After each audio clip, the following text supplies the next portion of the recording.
Today is March 11th, 2025. My name is Melissa Ackerman, and I will be interviewing Michelle Wahlder today. How are you today, Michelle? I'm Melissa. Glad we got you in finally. Me too. Tell me about your family, your parents, and if you know about them, your grandparents, where and when were you born? We'll start with that. Well, I was born in Alexandria, Louisiana, which is in the middle of the state. I'm first generation American on my mother's side. My mother's from Israel, and my grandparents were from Vienna and Berlin on my maternal side. On the paternal side, my family is from Louisiana, and my great-grandparents came in on Ellis Island. Okay. And so that's how we ended up on that side, coming up the Mississippi and ending up in Alexandria, Louisiana. Why did they end up in Louisiana? Well, my great-grandfather opened up a dry goods store, and it was just as good as any of a place to stop, and I'm not sure what made their decision exactly. Was there already family there? No. So they were on a big adventure. They were on a big adventure. And then on my mother's side of the family, it gets really interesting because when Hitler was starting to come into Vienna, my grandparents decided they needed to leave and escape, and they were dressed up as nuns in habits, and they were brought across. Wow. To Israel, through Greece and then to Israel. And that's how my mother ended up being born in Israel and also serving in the army in Israel. So was her mother dressed as a nun? I mean, that's an interesting story. Yes. And some of my family were brought in by other means, by just various stories. I mean, I could tell you so many different little stories, but that's really the biggest story of how I came to be. That's very interesting. And so how long did your mother stay in Israel before she moved over here? Well, she stayed for 19 years. My father, who went to Tulane University Law School, after law school, he thought he'd travel to Europe, and he was in Amsterdam. Mm-hmm. And he was walking through Amsterdam, and he saw this beautiful woman on this brochure for Israel. And he went inside the store and the travel agency and said, "I have got to find this woman. Do you know where she is?" Wow. And I'm like, "Well, she's in Israel." And so my father, being he was a visionary and had a lot of determination and bluster. He decided to go to Israel and find my mother. That's incredible. So it was love at first sight from a brochure? From a brochure. She was the Israeli poster girl. So how did he end up meeting her finally? He paid off different cab drivers and different people, and people were very protective of her, but eventually he ended up on my mother's doorstep. Here you have an only child, my grandfather a concert pianist, my grandmother owning her own esthetician shop in Tel Aviv. Mm-hmm. And they thought, who is this crazy American? And my grandmother went with them on they had 3 dates. Mm-hmm. On the third date he proposed, and she said yes. She wasn't, I mean, she obviously liked him. Was it frightening? Was it frightening for her that he had been almost stalking, trying to find her? Well, in today's day, back then, it was written up in Life and Good Housekeeping. Must be so flattering. And, Johnny Carson show wanted to. I mean, he's serious. It was called an international love story, and so back then they didn't have stalking. No, I know, I shouldn't have said that, but it was But just you know what I mean. been hunted down, just really wanting to find her. He wanted to find her, and so he had to go back to Louisiana, get papers that showed he was Jewish, and once he did that, they were married in Israel. And did they stay there for a while? No, they came right back to Alexandria, Louisiana. And what year was that when they got married? That would have been 1959. Okay. That is quite a story. So it is. And so they moved to Louisiana, and what did you, and did you have any brothers and sisters? Yeah, I have, my mother was an only child, and my father was an only child. Okay. But there are three of us. Okay, So what I do you have an older brother, Tommy, and a younger sister, Ilana. And what are they doing now? Are they still around? And Everyone is in Louisiana except me. except you. Except me. And how did you end up in Dallas? My ex-husband. Okay. We'll backtrack a little bit. Where did you go to college, and where did you tell me about your education growing up? Yeah, well, I grew up, it was a very small town, and so it was a small school. You knew most everyone from the time you entered first grade to the time you graduated in 12th grade. Mm-hmm. And so I went to school there, and after that I went to Tulane. There really wasn't a question of where I would go because I wasn't asked. It's like, your grandmother went to Tulane, Sophie Newcomb. Mm-hmm.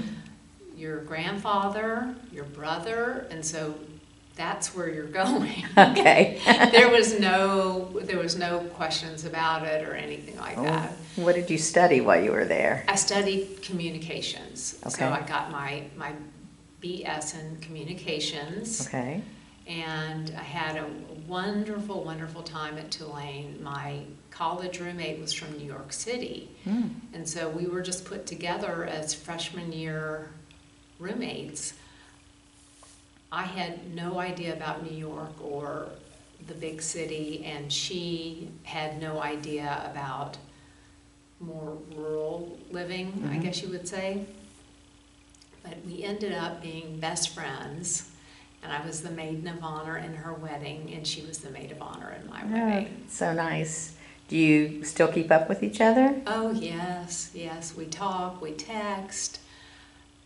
I'll tell you, you couldn't put two more different people together, but then the really, really neat thing is that her parents and my parents became such good friends because my parents would travel to New York at least once or twice a year, mm-hmm. and always go out with her parents. Oh, you were so lucky. Oh my gosh, I was so lucky, and I got the best person to be my roommate. That's so nice. When you were growing up, did you belong to, was there a synagogue or a temple in Alexandria? There was actually a shul, uh-huh. and there was a Reform synagogue temple, mm-hmm. and it was called Congregation Gemiluth Chassidim. Mm-hmm. And for instance, in my class, my confirmation class, I think there were 5 of us. Mm-hmm. So it was really, really small. You knew everyone in the congregation. Mm-hmm. Did you have a bat mitzvah? No, I did not. Okay. Did you belong to any different Jewish organizations growing up? Were you part of BBYO or anything like that? It wasn't really big where I was growing up. None of my classmates, anyone really participated in mm-hmm. that. I think we were just so removed because we weren't in a bigger city that people just didn't get as involved. Mm-hmm. Were your parents and family involved in the congregation? Oh, yes. Yeah, they were very involved in the congregation. Hadassah and all of the different volunteer things that you could do. Mm-hmm. My mother was involved. Mm-hmm. My father, not quite as much as my mother. Did your mother work also? My mother did not work outside of the home mm-hmm. until my grandmother died. And when my grandmother died, she took over her esthetician business. Oh, okay. She trained to do that? She trained that. My grandmother made all of her own creams and waters and astringents, and my mother got all of that, and she worked in a little house. I was really fortunate growing up because both grandparents and both grandmothers and grandfathers lived one street away. Oh, that's wonderful. And in fact, one summer I worked with, well, actually it was 2 summers, I worked with my grandmother, Johanna Pilzer, in her esthetician store. Did you like that? Oh, I loved it. I got to see her every morning. We made little sandwiches, little finger sandwiches for the ladies. I got to put on masks and packs and dye eyelashes and do all of that with her. Great. What other things did you like to do? Did you have any hobbies growing up? Well, in fact, my grandmother, she thought it was so important. She loved to swim, and she thought it was really important that I learn to swim. And so she also wanted me to get my lifeguard certification. Okay. So I did that, and I ended up teaching swimming with a lot of my sister's friends. Okay. In our pool at home. And so that's some of the work I did. And I did odd jobs like cashier at a local pharmacy, and just different things like that. Just to earn a few bucks. Anything just to earn a few dollars. Right. And so you went away to college, you got a degree. What'd you do after college? After college, stayed in New Orleans for 2 years. I worked at a place, the Avenue Plaza, and it was a hotel, and I was assistant executive housekeeper. Okay, so there was this ad in the paper, and it said assistant executive housekeeper. I couldn't find a job after college at all. So I went in, I got the job, and then 2 weeks later my boss quit. And when she quit, the general manager decided that after 2 weeks on the job, I had enough experience to be the rooms director for the entire over 300 room hotel. Oh my, okay. I had a staff of 30. I was only 22. How long did you stay in that job? I did that for almost the whole 2 years. Okay. And then what? What'd you end up doing? Then moved to Dallas, and I interviewed with lots of different hotel companies. I ended up, after interviewing, my gosh, I think I interviewed every hotel chain there was. I ended up with Marriott. Okay. And I stayed there for 10 years. Doing what? Well, at first they had me at front desk, and then they had me as front desk manager, then they had me as housekeeping manager again, and then I ended up in sales. And that's what really was the longest term job I had at Marriott. And I ended up being regional sales director. That's a big job. So, yeah. When did you got married at some point? Yes. Did you have a family? Did you have any children? No, we had no children. Okay. And after you left Marriott, what did you do? Well, after I left Marriott, I moved to Dallas. Oh, okay. It coincided with the move. Okay. From New Orleans. You were still in New Orleans when you worked for Marriott. Okay. Exactly. Okay. I was a little confused. No, okay. no, I was at the Avenue Plaza Eurovita Spa Hotel, and then we moved to Dallas, and I started with Marriott. Okay, then I did it. Okay. Yeah. Okay, and so you worked there for 10 years? 10 years. Okay. And then what did you do after that? Well, after that, I got a job at Lucent Technologies. Well, what does that do? Well, they make all sorts of things related to equipment, electronics, phones. It was AT&T before. Okay. And so I was there under the HR department, and I was someone who procured training for the groups.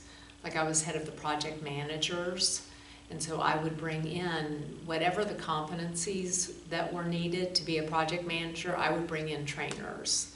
And I also, there were probably, I don't know, maybe 200 PhD engineers they brought me in to teach interpersonal skills. Oh my, that sounds like a challenge.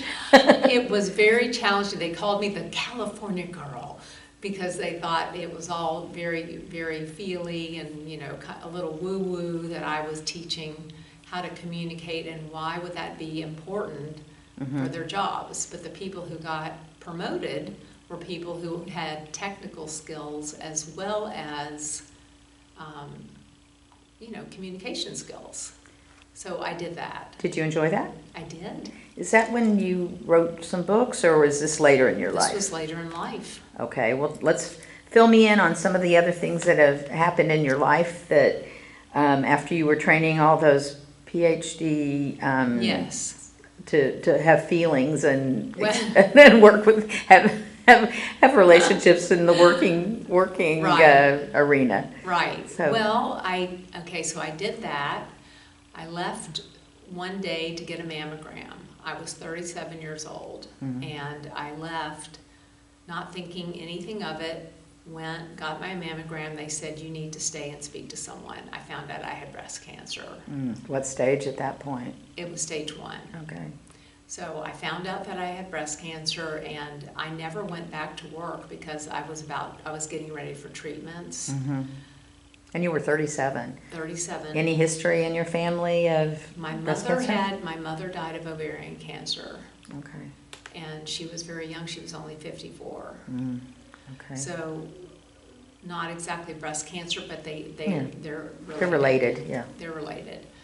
So I did that, and in the meantime, a company called Tyco bought Lucent Technologies, and the whole department was let go. Okay. So I didn't have a job anymore. I didn't have anything, and I thought to myself, what am I going to do? You know, I wasn't married anymore at the time, and I decided that I would go back to school and become a spiritual life coach. Okay. So I went to a school out of San Diego. This was after treatment. I went to a school out of San Diego, and it took 2 years, and became a certified life coach. Okay, so you were in San Diego. Did you stay in San Diego, or did you come back here? Oh, no, it was... Just a school? It was just for a school that was okay. out there. But the thing that I neglected to say was that I got, during the meantime, while I was at Lucent, I was getting my master's in counseling education at Texas Women's University. Okay. So I already had my LPC, which is a licensed professional counselor, and I decided that I really, really loved working with people who had goals and wanted to see them to fruition, people in transition, whether it be divorce, job transition, anything like that. And so I moved from being an LPC to being a life coach. Okay. Even though I still keep my license up to this day even. And tell me what a life coach does for Well, people. Well, a life coach helps identify people's strengths, their values, and what they are good at, what makes them them, not what maybe parents tell you or that your education or your job should be. And we look at the person and kind of take away all the stuff that you grew up with and culture said that you should be, and then put that into action. And we set up what I call the 3 E's. So as a life coach, I would help people, first of all, explore who they are, what they wanted in their lives. That's the first E. The second is evaluation, and that's evaluating the different things that someone might want to do. Like, do I want to be, I've been in sales for years, do I want to be a doctor? Oh no, that would require 10 years of my life. You know, let's peel it back a little bit, and maybe I'll be a physical therapist, which doesn't take as long. And then the final stage would be execution, which would be where we would go out and get the person ready for interviews, get the person ready for whatever was the next step, whether it was applying for schools or interviewing people who had the job, just making sure that we were on the right track for them. Okay. And around when did you start doing that, your life coach business? That was right after 9/11. This Okay. group came together, this class came together in 2001, like within weeks after 9/11. And so, as you could imagine, the whole class got very, very... It was an emotional time. It was an emotional time, and we became really bonded. In fact, one of my very best friends is still from that week. So are you continuing to work in this field? Yes, yes. Okay. So tell me about what else happened since 2001. That's a long time ago. Tell me some other things that have gone on in your life that you might want to talk about. Well, going back to after I was diagnosed and I didn't know what I was going to do, I decided that the doctors were telling me, you can't go to movies, you can't go anywhere where, there are crowds because your immune system is so low. And I thought to myself, what can I do? Because everyone kept telling me what I couldn't do, and I kept thinking, what can I do? So I started on my refrigerator, I put 2 columns, what I can do and what I can't do. And it turned out the can-do list turned out to be really long. I can talk to friends. I can have people over one at a time. I can talk on the phone. I can dance around the house if I want to, and I started adding to that list. Well, I ended up tearing off the can't part and focusing with gratitude on what I could do. And that led me to writing a book. Okay. So which book? This first book is Altitudes, the Alphabet of Gratitude. And it goes through the 26 letters of the alphabet, and based on spiritual principles, like of acceptance, beauty, choices, forgiveness. I go through and I write a narrative and then a prayer, and then, why don't I just read this one on acceptance. Oh, I love it. So I knew when I was on chemotherapy that people kept telling me to get books, but you have chemo brain and you can't really do anything like that. So I made it so it was very visually beautiful. So here's the A, and it's into the sky, and it says, I saw a star, I reached for it, I missed, so I accepted the sky, Scott Fortini. And then I won't read the entire narrative, but on each page there is a narrative, then there's affirmations, and then there's a prayer of acceptance. So for instance, this one is, which is very apropos for someone, well, for anyone, but for someone going through cancer treatment. Infuse me with the faith to surrender to you those things that are outside of my control. Provide me with the wisdom and strength to change what I can. Thank you for blessing me with the freedom and serenity that comes from acceptance. That's lovely. Was it therapeutic for you to sit down and write all this? Oh, I loved writing this book. If I could tell you the pleasure I got, like each one is different, different. Did you help design the look? Yes. Yes. Yes, I helped design the look and then hired a graphic artist. And together we put this into a book. And the really neat thing that happened to me during this was I was a first-time author, and I was trying to get references for the book. People who say, oh, this is a good book. And I sent something to Olivia Newton-John because she was singing Grace and Gratitude while I was in treatment, and I listened to her music. And I sent the book to her, and her agent calls me one day and says, Olivia doesn't just want to give you a reference for your book. She wants to give you a song for every single person who buys this book. Oh my goodness, how lovely. It was absolutely, she loved it. Mhm. And so for every book that's sold, you can go and download her song, Grace and Gratitude. How nice. Did you ever get to meet her? Thankfully, I did before she died. It wasn't that long. She was in Vegas, and they invited me up, and so my husband and I went, and Oh.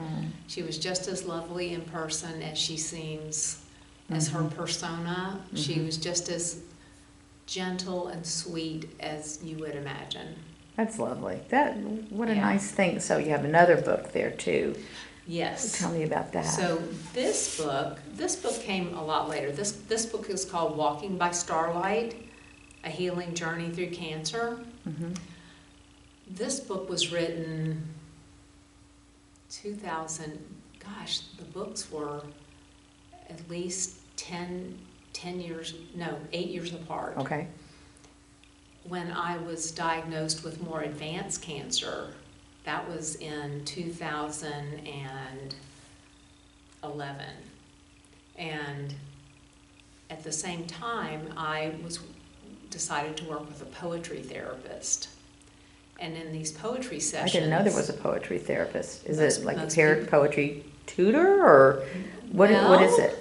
You read a poem, so she brings a poem every time, and you take a section of the poem that speaks to you, that resonates with you and your soul, and you take that and that's the springboard for writing about your own poem or your own feelings, or it can just be a journal entry. Okay. Well, after working with her for about 5 years, she said, Michelle, I think you have enough poems that you could make a small poetry book. And I just thought, well, you know what? I think I'm going to do it. So I gathered about 25 poems together, crafted them, went through the same process, and published it. In fact, there's a poem that I wonder if this might be something that would be. There's a poem I wrote that's it's not about cancer, but it's about my family, and I wonder if I might read it. Please do. Okay, it's called Southern Grit and Grace. I am from Jewish Austrian nobility who, cleverly disguised as nuns, escaped from Nazis. Along with French and Russian immigrants, we came into freedom by boat at Ellis Island, settled on the banks of the Mississippi. Men of determination and vision, women of beauty and refinement. My father a steel ball, my mother a colorful feather. I am from father-daughter trips to New York City, hotels overlooking Central Park, Broadway shows, late nights at Sardi's, his face smiling with approval or frowning with dislike. I am from fragrant Louisiana pines that surround green ponds where alligator eyes watched just above the water's surface. Jewish assimilation into the Bible Belt, a Christmas tree by the window, a menorah lit on the dining table with 8 nights of Hebrew prayer and song. I'm from God Bless You Honey. Cocktail parties with fully stocked bars, Hungarian goulash on my grandmother's gas stove, bright red crawfish in boiling pots, kosher pig roasts on steamy nights. I am from church-going black women who cared for me as though I were their own. I followed them from room to room as they made beds, squeezed lemons into pitchers of tea. I am a rare blend of European heritage and Southern grace and grit. That's wonderful. Very moving. How are you feeling these days? How's your health? My health is I'm still living with stage 4 breast cancer, and it's been 14 and a half years. That's amazing. I am an outlier. I am very, very, very fortunate. Most people do not get to live this long. Mm-hmm. very moved by your willingness to talk about it. So how did you get involved with Jewish Family Service? I know you have something that you're going to be doing for JFS. Yes, I'll talk about that, but one of the things that was really funny was I'm remarried. Oh, okay. And I've been with my husband, we're almost 20 years together. Well, tell me about him. Well, he's fabulous. Oh, good. Yeah. Well, so I had just finished a breakup, and he was going to, he was on J-Date. Mm-hmm. And I decided after this breakup, it was a non-Jewish guy, and I decided, maybe I should go on J-Date. I was on it for about 3 days, and I got different people emailing me and stuff, and I thought, this is way too much, I can't do this. Mm-hmm. He was one of the people who sent me a little note and said, I don't know what it is about you and your dog, I just have this feeling about you. Mm-hmm. Well, I decided, I said, look, I'm so sorry, this is going to be my last day on J-Date. I've decided it's too soon after my breakup. And he said, oh, that's too bad, I really wanted to meet you, and that was it. It was just my first name with my last initial, Michelle W. Mm-hmm. Well, in the meantime, I had been working with someone who was an executive for ABC, and she wanted to do something for JFS and start a Jewish education and divorce recovery group. Okay. So she invited me to speak at it. And so I came in with the 5 C's of surviving a divorce. Mm-hmm. I walked into the door and I looked around, and who do I see but this man who looks just the same As the picture. Yes. And I had pencils. I had probably 50 pencils. And he came up to me, and I was just so startled. I think I handed him 50 pencils. There were only like 20 people in the room. And so afterwards he said, well, hey, now that you've met me and you know I'm not a stalker, coming back to that word, I didn't know we would use that word that much in this. He said, will you go out with me now? And I said, no, I'm still really not ready, but I'll be happy to go out in groups. Okay. So we went out in groups, and eventually one day I said, you know what? I'm ready for a real date, and that was history from that point on. How long did you date before you got married? 5 years. Okay. And did he know when he was coming to hear you talk that you were the one on J-Date? Yes, because they put my picture. Oh, okay. I didn't know. I was walking in to that. So it was really all very Basheret. It Because was. I was coaching this woman, and my husband was one of the first participants in the group that I was helping her coach to form. So where is he from? Well, originally from New York, but then Memphis and then Dallas. Okay. And you all have been together for 20 years? Yeah. Oh, that's wonderful. Yeah. That's such a nice story. Yeah, 20 years. Okay, so was that your first involvement with Jewish Family Service?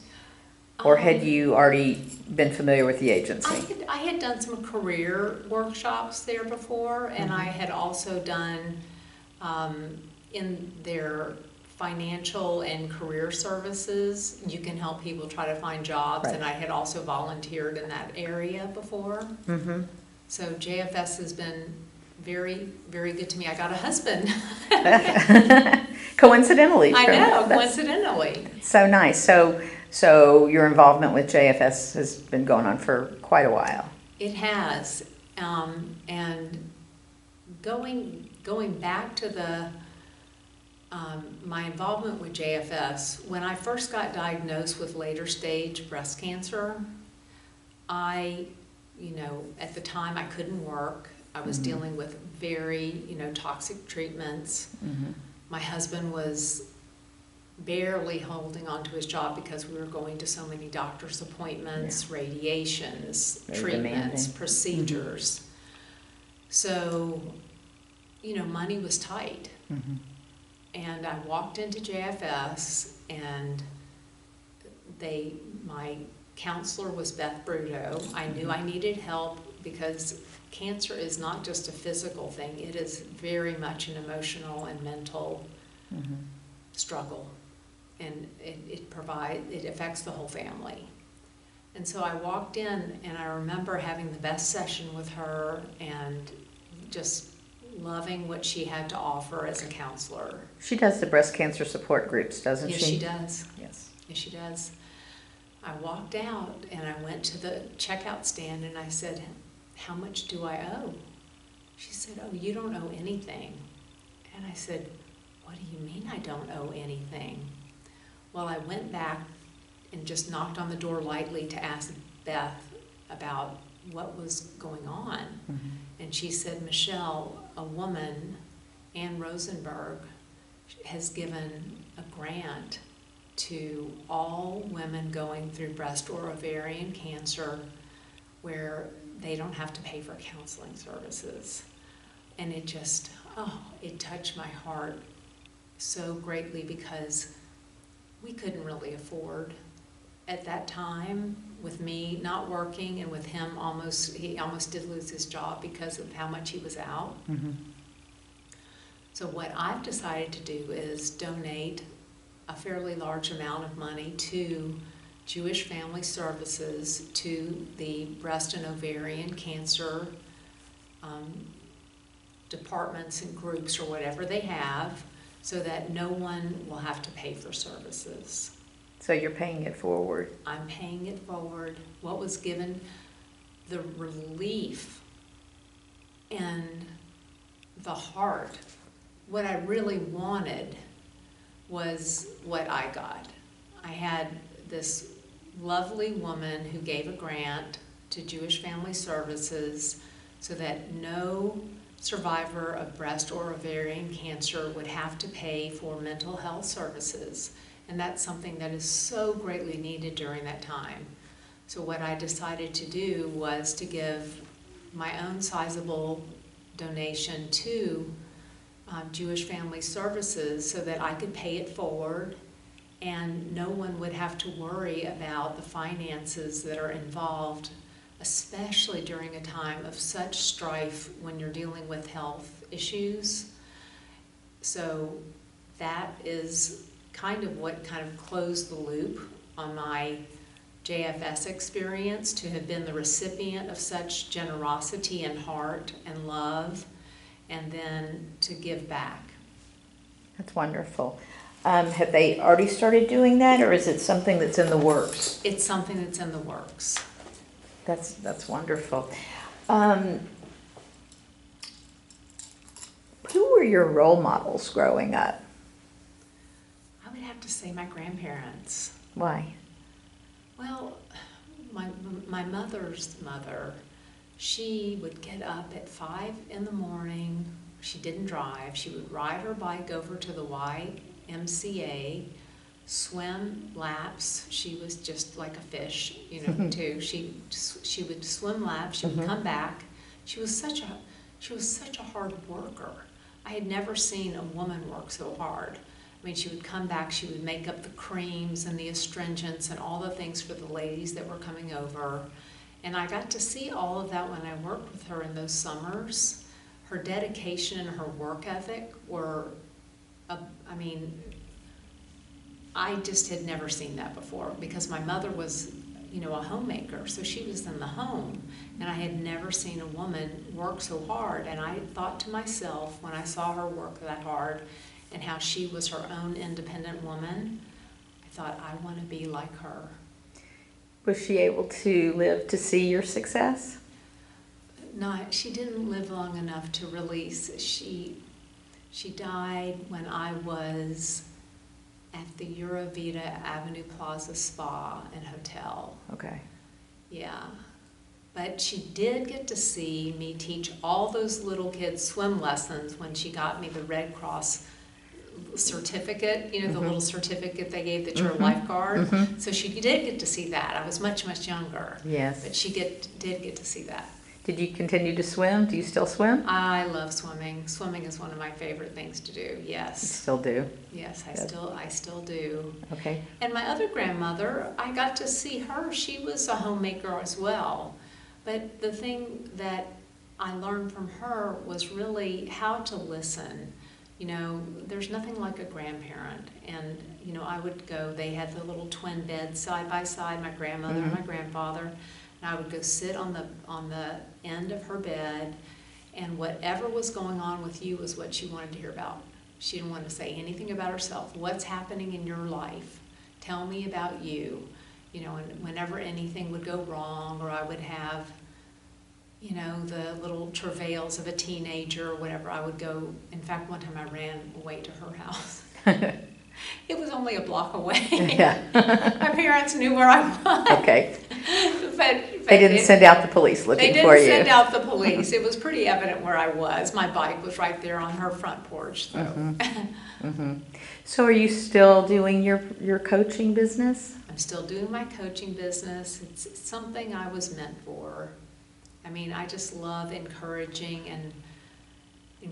my clients and helping them find greater meaning in their lives, greater passion, greater sense of purpose. And whether that means in their job or in their relationship, I like doing both of it. Do you see them for short periods of time or over many years? Well, it's interesting. The normal cycle for a coach is shorter than for a therapist. So like 3 to 6 months is the norm, but I had one client who stayed with me for 12 years.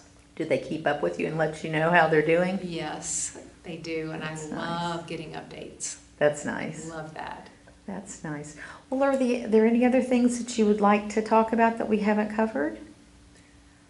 I'm trying to think if there's something else. You have been very thorough. Well, I'm trying to, but I could ask you a lot more things, but you've covered so many things. Yeah, no, I think I'm good. Okay. Well, thank you so much for sitting down with me, Michelle. Thank I've enjoyed talking to you very much. Me too. Thank you, Melissa.